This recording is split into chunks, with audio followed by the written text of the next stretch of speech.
les parents de Chris n'ont pas accepté sa relation avec Amanda. Lorsqu'elle a annoncé sa grossesse lors du dîner, ils se sont empressés de la traiter d'infidèle parce qu'il venait de recevoir des résultats médicaux choquants. Leur vie n'a plus jamais été la même. Qu'on en finisse, CIST2, a soupiré Chris devant la porte de la maison de ses parents. Ce sont tes parents, chérie. Nous voulons qu'ils m'acceptent enfin et qu'ils viennent à notre mariage, n'est-ce pas ? Sa compagne, Amanda, lui a caressé les bras. Chris a grogné. Je m'en fiche complètement, Amanda. Je suis désolé, mais s'ils ne peuvent pas accepter la femme que j'aime, je ne veux plus rien avoir à faire avec eux. S'il te plaît, chérie. Nous devons faire la paix avec eux. Et l'avenir ? Ils sont de la famille. Nous voulons qu'ils fassent partie de la vie de nos enfants, n'est-ce pas ? Amanda a poursuivi en souriant légèrement.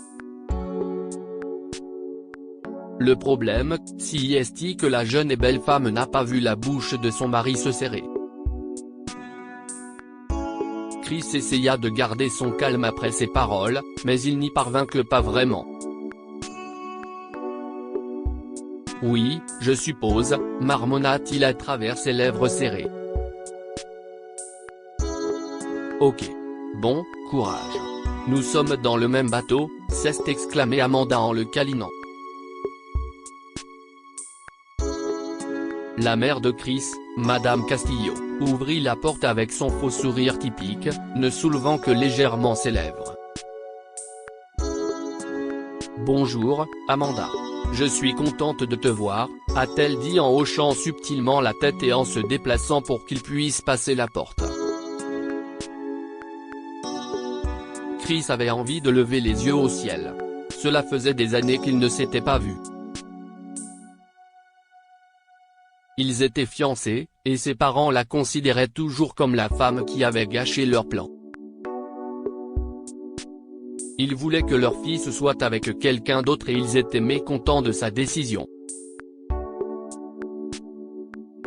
Lorsque Chris a obtenu son diplôme universitaire et son premier emploi, ses parents lui ont présenté Sierra, la fille de M. et Madame Geoffrey. Son père faisait partie du conseil d'administration d'une clinique privée locale et était très respecté dans la ville. Chris était membre de la famille Castillo, qui avait toujours été riche grâce aux investissements de son arrière-grand-père. Chris ne s'intéressait pas beaucoup à ce genre de choses. Ses parents étaient obsédés par le statut et le point de vue des autres. Cependant, à l'université, il s'est fait des amis extraordinaires qui venaient de tous les milieux. Cela a vraiment changé sa vie et il s'est rendu compte que les filles qu'il avait rencontrées dans les écoles privées et les soirées dans les country clubs n'étaient pas faites pour lui. Il voulait une vraie femme. Et Amanda est apparue. Il travaillait depuis quelques années et l'avait rencontrée en sortant d'un parking. Il a eu le coup de foudre et a essayé de plaisanter, de sourire et de l'inviter à sortir tout de suite. Elle travaillait dans un immeuble voisin et n'a pas apprécié ses avances. Mais elle a fini par accepter un rendez-vous, et depuis, ils ne se sont plus quittés. La première fois qu'elle a rencontré les parents de Chris, ce fut un désastre. Ils ont dit à Chris de rompre dès qu'elle a quitté la table du restaurant pour aller aux toilettes. Si est une assistante. Pourquoi ne peux-tu pas sortir avec Sierra? Elle t'adore. Ce n'est pas la fille qu'il te faut, a dit sa mère à voix basse, mais son visage exprimait le désespoir et le dégoût. Écoute ta mère, mon fils. Tu dois épouser une femme de ta propre classe. Sinon, ça ne marchera pas, lui a dit son père en secouant la tête. Amanda retourna à table et ils ont continué à dîner. Ses parents n'ont jamais eu un visage rassurant, alors cette rencontre n'a pas été très agréable. Cependant, c'était pire après ses commentaires, et Amanda le sentait. Il a tout expliqué plus tard, et elle a compris, lui disant de donner du temps à ses parents. Mais cela faisait un moment, et ils n'ont toujours pas changé Davis. Il se montrait correct en face d'elle, mais ronchonnait dans son dos. Le plus souvent, il la tolérait, surtout depuis qu'ils s'étaient fiancés. En attendant, elle gardait espoir. Amanda était du genre à voir le verre à moitié plein. Si est pourquoi elle appelait encore sa mère pour organiser les dîners et l'associait à certains détails du mariage. La seule chose dont Amanda n'avait pas parlé ouvertement était le fait qu'il essayait déjà d'avoir un bébé. Elle voulait que ce soit une surprise. Avec un peu de chance, M. et Madame Castillo se montreraient enfin plus chaleureux lorsqu'ils commenceraient à avoir des bébés. Assis à la table du dîner de ses parents, Chris ne pensait qu'à conclure rapidement cette réunion. Il avait quelque chose à dire à sa fiancée, et c'était extrêmement urgent. Cela pourrait changer la nature de leur relation pour toujours. Elle pourrait même décider de le quitter.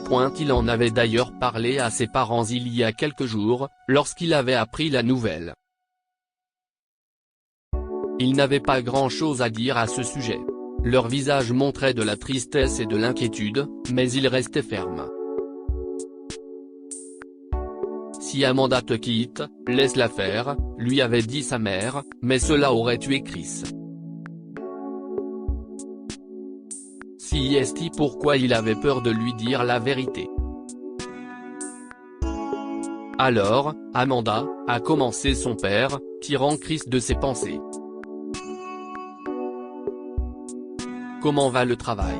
Oh, monsieur Castillo. Le travail se passe très bien.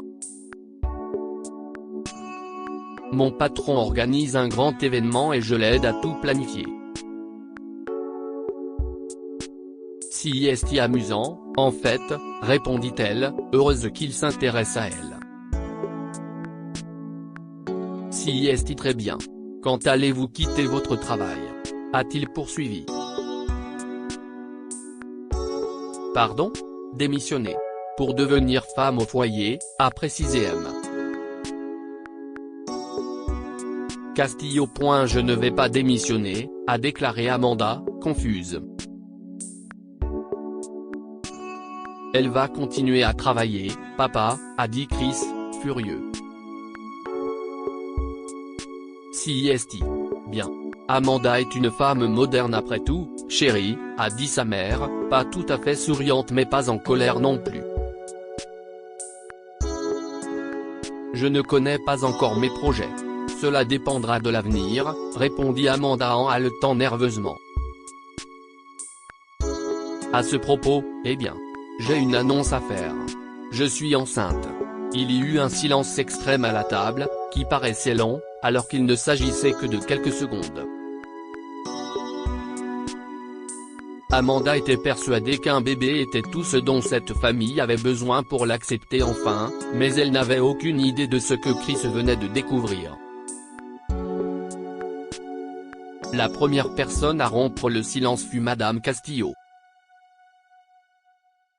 Il est stérile, hurla-t-elle, furieuse. Ses yeux étaient presque rouges de colère. Chris est resté figé, en état de choc. Ils avaient eu des relations intimes pendant un certain temps sans protection, en espérant cela. Mais il venait de recevoir des résultats médicaux prouvant qu'il ne pouvait engendrer personne. Cela signifiait qu'Amanda l'avait trompé. Sa mère a hurlé encore plus fort, « Tu as trompé mon fils et tu es tombée enceinte? Et maintenant, tu veux le piéger? Le piéger en ayant un bébé? Madame Castillo, Chris et moi essayons depuis des mois. Nous voulions vous faire la surprise de fonder une famille tout de suite. Que voulez-vous dire par stérile? Si est impossible. » Amanda a secoué rapidement la tête, ne sachant que faire. Monsieur Castillo a essuyé sa bouche avec une serviette en tissu et s'est levé.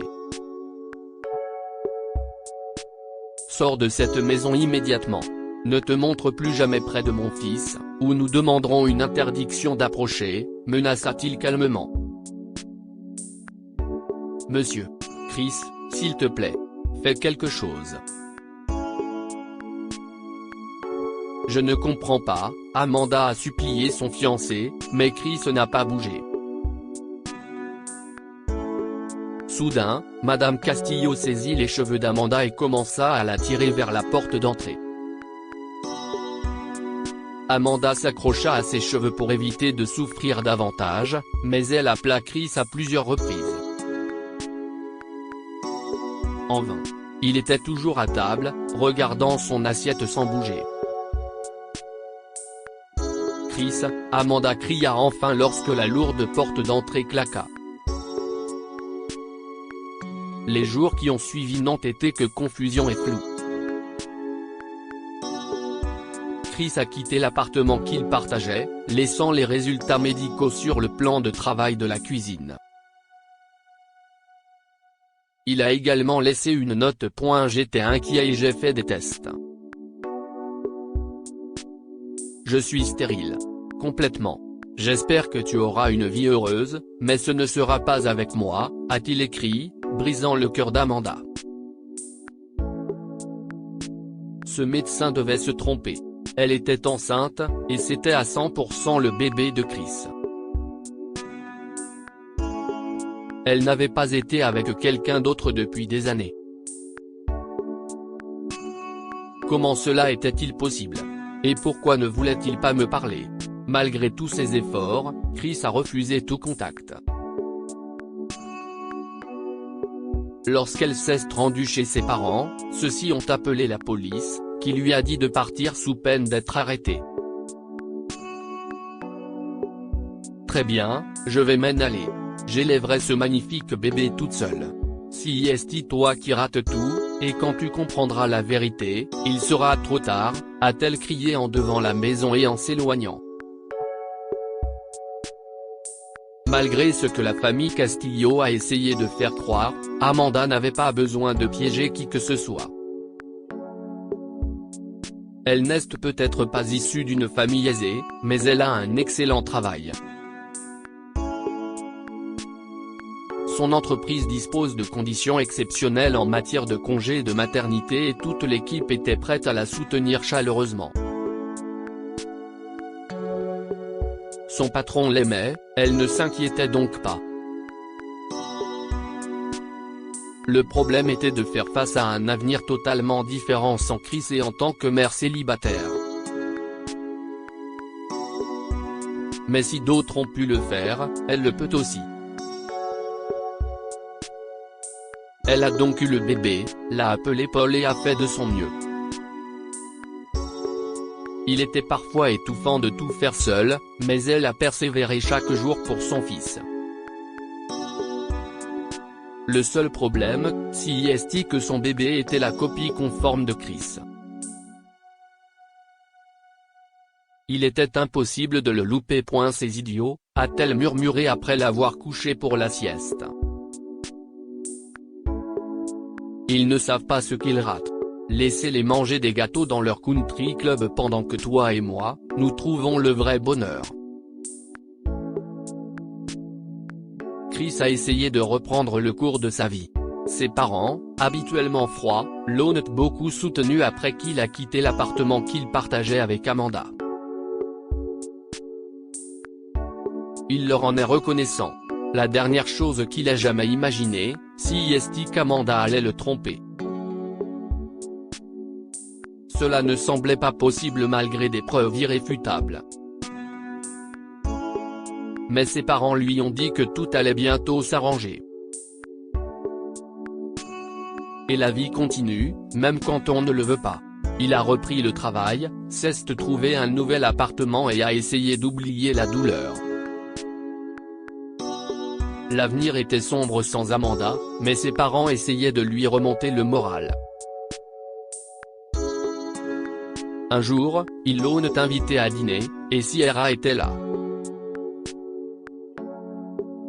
Étonnamment, ils se sont bien entendus et elle avait beaucoup de choses intéressantes à dire. Ses parents étaient ravis et ont renforcé leur amitié. Chris n'a pas eu la force de refuser à nouveau.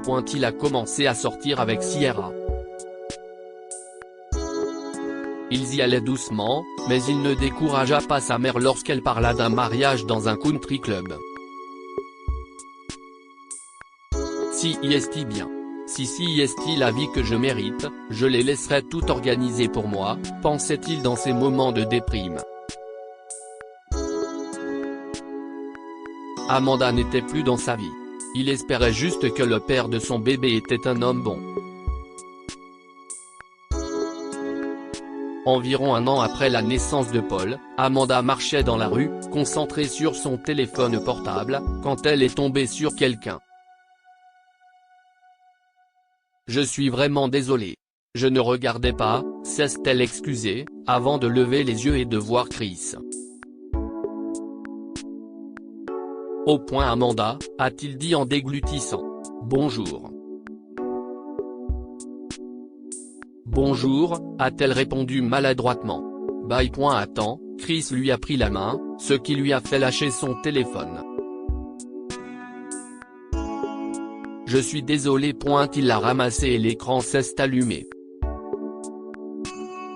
Il y avait une photo de son bébé comme fond d'écran, et ses yeux se sont fixés dessus. « Donne-moi ça », lui a arraché Amanda des mains, montrant enfin sa colère. « Tu ne mérites pas de le regarder. » Lui, a-t-il marmonné, essoufflé par la vision de l'image. Son comportement était surprenant. Il comprenait pourquoi elle avait menti sur le fait qu'elle l'avait trompé au début, mais cela faisait longtemps qu'ils s'étaient séparés. Elle n'avait plus besoin de faire semblant. Je suppose que ça n'a pas marché avec le père, commenta Chris, désireux de se mettre en colère et de la blesser d'une manière ou d'une autre. Oui, ça n'a pas marché, a-t-elle dit en haussant les sourcils. Au revoir, Chris. Et elle s'éloigna. Pendant plusieurs jours, Chris a réfléchi à la situation. Il ne se souvenait pas vraiment de la photo du bébé, car elle avait pris son téléphone trop vite. Mais il avait de magnifiques yeux bleus. Les yeux d'Amanda étaient bruns. Bien sûr, tout le monde pouvait être le père. Mais son attitude. La façon dont elle l'accusait sans rien dire était très étrange. Était-il possible qu'il se soit trompé? Que ses médecins se soient trompés? Cela semblait peu probable, car il s'était rendu dans la clinique privée du père de Sierra. Il disposait de toutes les technologies les plus récentes, si bien que les chances d'obtenir un résultat incorrect étaient très faibles. Mais, et si? Il n'a pas eu le temps d'y penser, car Sierra l'a emmené chez sa mère pour une réunion avec l'organisateur du mariage. Oui, ils étaient fiancés et tout allait très vite. Il s'en moquait. Il voulait juste que ses parents se taisent. Toute cette situation était insensée. Il ne savait pas pourquoi il était là alors que Sierra et sa mère préparaient tout. Lorsque sa nouvelle fiancée a fait une pause, Madame Geoffrey s'est concentrée sur lui. Elle a parlé un peu du mariage, de l'avenir, du fait qu'elle avait toujours su que ce jour viendrait, etc. Mais soudain, elle a dit « Oh, mon Dieu, et les bébés que vous aurez tous les deux. Ils seront précieux. » Des bébés ? Madame Geoffrey, je suis stérile. Vous devriez le savoir. J'ai fait un test à la clinique de votre mari et tout le monde le sait, a expliqué Chris en fronçant les sourcils. Quoi ? Non, c'était notre plan, a dit Madame Geoffrey en riant et en agitant la main. Un plan ? Demanda Chris, sa voix devenant glaciale. Madame Geoffrey ne sembla réaliser qu'à ce moment-là ce qu'elle avait dit. Son visage devint blanc et sa main se porta à sa bouche. Je veux dire. Eh, non. Ces choses font des erreurs. Je pense que la FIV peut fonctionner, bégaya-t-elle. Et Chris a tout su tout de suite. Sierra est revenue. Ok, continuons, dit-elle, ignorant tout. Chérie, je suis heureux que tu m'aies piégé pour que je puisse t'épouser maintenant, a-t-il dit à l'improviste. La tête de Sierra se tourna rapidement vers lui. « Tu es au courant ?» demanda-t-elle en commençant à sourire. Sierra, non, chuchota Chris s'est levé du canapé. Au revoir. J'espère que vous pourrirez tous les deux en enfer. Chris a appris toute l'histoire par sa mère, qui était au téléphone pendant qu'il se rendait à l'appartement d'Amanda. Heureusement, elle n'avait jamais déménagé de l'appartement qu'elle partageait avec lui, et il avait toujours un double de la clé. Chris, tu ne comprends pas, a-t-elle crié, mais il s'en fichait. Il exigeait la vérité. Ses résultats étaient en fait un plan. Une ruse. Un stratagème. Une trahison. Tout avait été conçu pour qu'il largue Amanda et rejoigne Sierra. D'une manière ou d'une autre, sa mère avait découvert à quel point Amanda voulait avoir des enfants. Il pensait qu'ils se sépareraient à cause de cela. Mais leur plan s'est encore amélioré après l'annonce de la grossesse d'Amanda. Madame Castillo a rassemblé son talent d'actrice et a fait son show. Tout le monde était au courant. Ses parents, les parents de Sierra et le technicien qui l'avait payé et licencié par la suite pour donner des résultats incorrects. Son médecin avait même été trompé parce qu'il n'avait vu que les fausses analyses et les fausses images. « Tu ne me reverras plus jamais », a-t-il dit à sa mère avant de raccrocher. Il frappa, réalisa qu'Amanda n'était pas à la maison et décida d'entrer. Il est entré dans la deuxième pièce et a vu le magnifique espace qu'elle avait construit pour leur fils.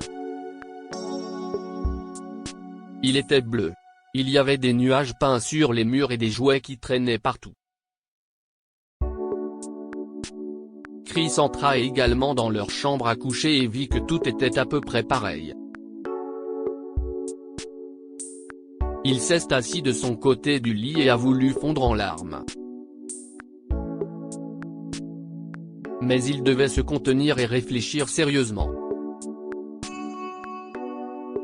Comment vais-je la reconquérir et m'excuser pour tout? Me croira-t-elle? Pensa-t-il, mais les larmes apparurent, et elles ne s'arrêtèrent pas.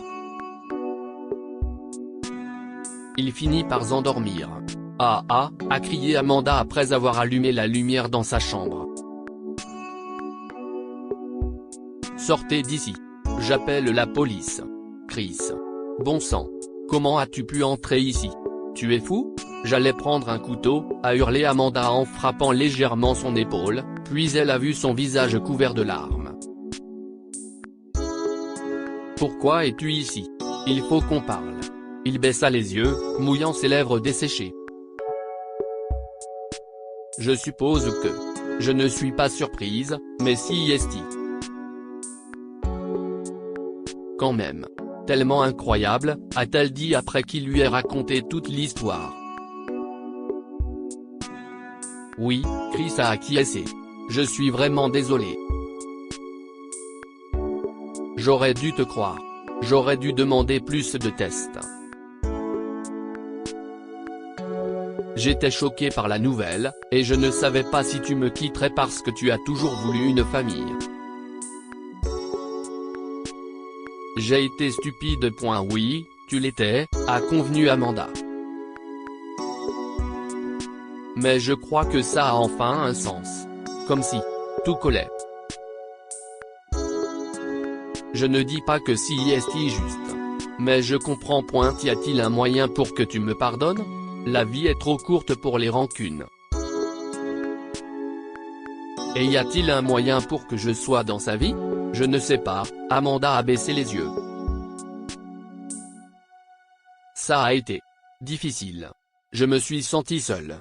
Ce n'est pas ce que nous avions prévu ensemble. Je ne sais pas si on peut revenir en arrière. Elle avait retenu ses larmes jusqu'à présent, et l'humidité coulait lentement sur son visage alors qu'elle se souvenait de tout ce qui s'était passé en presque 2 ans.